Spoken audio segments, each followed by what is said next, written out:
कहते हैं कि अगर ठान ले तो हर चीज़ मुमकिन है। महज 14 साल की उम्र में एक बच्ची जिसका नाम पलक वर्मा है, उसने एक किताब लिखी और उसको वैश्विक स्तर पर चुना गया। वो बच्ची हमारे साथ है, पलक वर्मा हमारे साथ हैं, और इन्हीं से जानते हैं कि कहाँ से इनको ये किताब लिखने की सोच मिली। मेरा नाम पलक वर्मा है और बचपन से ही मैं एक बहुत ही एविड रीडर रही हूँ। और जितनी भी मैंने इंट्रीगिंग स्टोरीज़ और जितनी भी मैंने interesting stories various notable books में पढ़ी हैं, उन्होंने ऑलवेज़ मुझे इन्फ्लुएंस किया है कि मैं एक अपनी इमेजिनेटिव और क्वर्की वर्ल्ड बनाऊँ अपने माइंड में। और जो अनडाइंग डिज़ायर है इस वर्ल्ड को शोकेस करने का पूरे विश्व के सामने, वो मुझे इन्फ्लुएंस करता है ऐसी पोइट्रीज़ और बुक्स लिखने के लिए। आप ये कितने दिनों में आपने ये किताब लिखी? एक इंटरनेशनल पब्लिकेशन हाउस जो कि जिसका नाम है बुक लीफ पब्लिशिंग, उन्होंने राइट एंगल चैलेंज आयोजित किया था। उसमें हम लोगों को 21 दिनों के लिए कंटिन्यूसली 21 पोम्स भेजनी थी हर दिन। तो इट टुक मी 21 डेज। और आपको कोई हाल ही में अवार्ड भी मिलने वाला है, क्या है वो अवार्ड, बताइए ज़रा।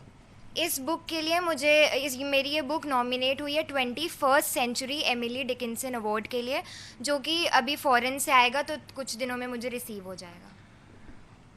साथ ही आप कौन से स्टैंडर्ड में पढ़ते हैं, आप कौन से क्लास में हैं, आप जाते हैं, उसके बाद किताब लिखने का और इतना ये क्रिएटिव माइंड कैसे डेवलप कर लेते हैं? चैलेंजिंग है? हाँ, चैलेंजिंग तो था, बट धीरे धीरे बुक्स पढ़ते पढ़ते, सबसे पहले मैं क्लास 10th में हूँ, सिटी मॉन्टेसोरी स्कूल। और जो हमारा स्कूल है CMS, वो बहुत ही इनकरेज करता है यंग माइंड्स को अपने आइडियाज़ और व्यूज़ रखने के लिए।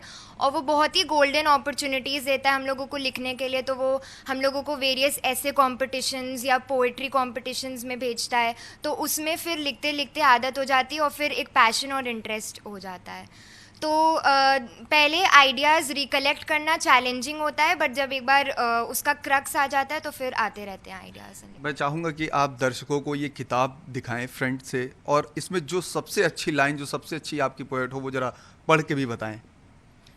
तो ये है मेरी book manifesting magical moments, MMM, जो इसका एब्रीविएशन है, जिसका पहला है मैनिफेस्टिंग, दूसरा है मैजिकल और तीसरा है मोमेंट्स के लिए।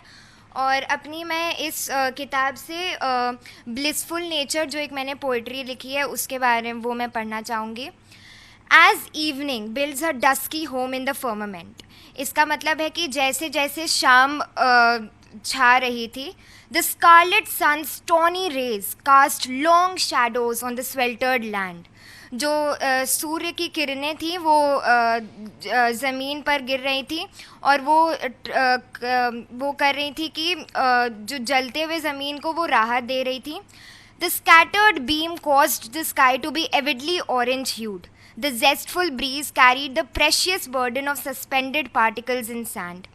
जो कि सूर्य की किरणें थी वो स्काई को एक ऑरेंज ह्यू दे रही थी, और जो कि हवा यानी जो जेस्टफुल ब्रीज थी वो सैंड का बर्डन कैरी कर रही थी। मतलब वो अपने साथ सैंड पार्टिकल्स, डस्ट पार्टिकल्स और जितने भी सस्पेंडेड पार्टिकल्स हैं उनको ले रही थी।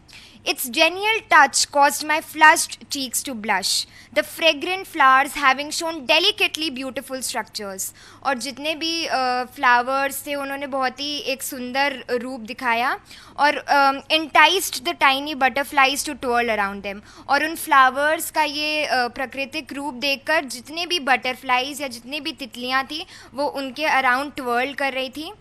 The chirps of the birds got melodiously sweet, for the ears it indeed was no less than a treat. Okay, ये इतने गहराई वाले शब्द कैसे आते हैं मन में, कैसे पढ़ाई के साथ साथ और इतनी छोटी सी उम्र में? ये लाइक मैं जितने भी नॉवेल्स और बुक्स पढ़ती हूँ, बस उन्हीं से आइडियाज़ आते रहते हैं और उन्हीं से फिर होते हैं। अच्छा, पढ़ाई के साथ जब आप पढ़ाई करती हैं फिर आपको ख्याल आता है, आप लिखने लगते हो, तो मम्मा डांटती हैं? नहीं, मम्मा तो बहुत ही इनकरेजिंग है, मेरे बोथ पेरेंट्स बहुत इनकरेजिंग है इस मामले में। कोई बहुत ज़्यादा ही सपोर्ट मिलता है लिखने के, राइटिंग फील्ड में जाने के लिए। एंड इसीलिए ऑलराउंडर ट्रॉफ़ी भी मुझे मिली है, क्योंकि हर फील्ड में ये लोग बहुत एक्सेल करने को इनकरेज करते हैं। तो पलक की मम्मी भी हैं, उनसे भी जानते हैं, जानने की कोशिश करते हैं कि कैसे पढ़ाई के साथ साथ ये किताब लिखने का जो इंस्पिरेशन है वो मिलता है। मैम, बच्ची बड़ी छोटी, लेकिन किताब लिखने की जो ये उम्र है, वो लगता है कि उम्र से बड़ी हैबिट है, ये बड़ी आदत है। ये एक दिन बता रही थी कि मैं एक बहुत अच्छी ऑथर बनना चाहती हूँ, और कोविड काल में कुछ था नहीं करने को हम लोग के पास, तो इसने एक स्टोरी लिखना शुरू कर दिया, और एक स्टोरी लिखी और उससे अवॉर्डेड भी हुई बाद में। तो ये ऐसे करते करते फिर पोएम इन्होंने लिखना शुरू कर दिया। ये ऐसे ऐसे करते करते छोटी छोटी और छोटी सी उम्र में ना, तो छोटे छोटे स्टोरी ये लिखती थी, हमेशा लिखती थी, लेकिन वो कहीं लिंक पे हम लोग भेजते उससे नहीं थे, लेकिन कोविड काल में इन्होंने भेजना भी शुरू कर दिया। तो पब्लिकेशन हाउस ने इन्हें लिंक करके और उसमें पब्लिकेशन हाउस में गया और पब्लिश्ड हुआ एक ये पोएम की ये वो। तो क्या शैतानी भी करती हैं पढ़ाई के साथ साथ? नहीं नहीं, बहुत शैतानी करती हैं, बहुत शैतानी। बहुत ज़्यादा। तो नौटी तो बहुत है, बहुत ये बात नहीं पलक है। हैं जो 14 साल की उम्र में इतनी बड़ी बड़ी शब्दों, इतनी गहराई वाले शब्दों को किताबें लिख रही हैं। और इनकी फैमिली, इनके फादर डॉक्टर हैं, राकेश वर्मा जी, और ये माता जी हैं।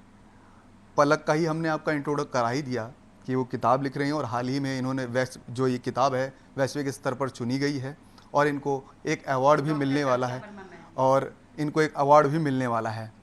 तो ये फैमिली है, आपने देखा ही होगा। और ये जो इतनी छोटी सी उम्र में क्रिएटिविटी है ना, ये हर बच्चे के अंदर होती है। बस ये है कि ठान ले तो क्या नहीं कर सकते।